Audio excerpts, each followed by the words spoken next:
اللہ کی محبت کی تھی، میں نے کبھی نہیں دیکھی۔ دوستو، آج کی اس ویڈیو میں مولانا طارق جمیل صاحب کے گھر سے آنے والی دل چھو جانے والی ویڈیو آپ کے ساتھ شیئر کریں گے، جسے دیکھ کر آپ یقیناً رو پڑیں گے۔ مولانا طارق جمیل صاحب کی چھوٹی صاحبزادی نے کس طرح سے اپنے بھائی عاصم جمیل کو خراج تحسین پیش کیا اور وہ کتنی غمزدہ ہیں، پوری مکمل ویڈیو آپ کے ساتھ شیئر کرنے سے پہلے یہ بھی بتا دیں کہ جو کہ اب ہم میں نہیں رہے، اللہ پاک جنت الفردوس میں ان کو اعلیٰ مقام عطا فرمائے۔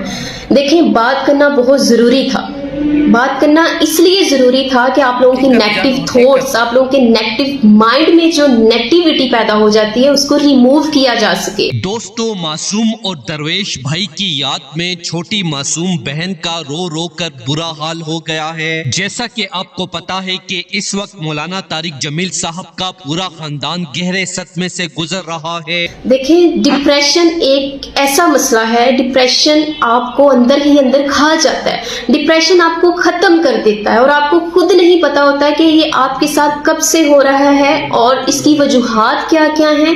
آپ ایک کھلونا بن جاتے ہیں، کیونکہ انہوں نے اپنا لاڈلا لخت جگر عاصم جمیل اللہ تعالیٰ کو واپس کر دیا ہے۔ عاصم جمیل کی وفات پر ہر آنکھ اکشبار ہے اور مولانا طارق جمیل بھی اس زخم کو عمر بھر نہیں بھول پائیں گے۔ عاصم جمیل صاحب کی باپردہ بہن، جو کہ بہت کم سوشل میڈیا پر دکھائی دیتی ہیں، شدید صدمے اور غم میں پاکستانی قوم اور ہر مسلمان سے درخواست کرتے ہوئے کہا کہ خدارا، میرے بھائی نے اپنی جان خود نہیں لی بلکہ پسٹل صاف کرتے ہوئے غلطی سے گولی لگنے سے شہید ہوئے ہیں، لہٰذا دنیا بھر کے ہر مسلمان سے درخواست ہے کہ میرے بھائی عاصم جمیل کے لیے مغفرت اور جنت فردوس میں اعلیٰ مقام ملنے کی اللہ سے دعا ضرور کرے۔ دوستو، اس حوالے سے اپنی رائے کا اظہار کمنٹ سیکشن میں دیں۔ ویڈیو اچھی لگے تو لائک کریں اور اس چینل کو سبسکرائب کریں۔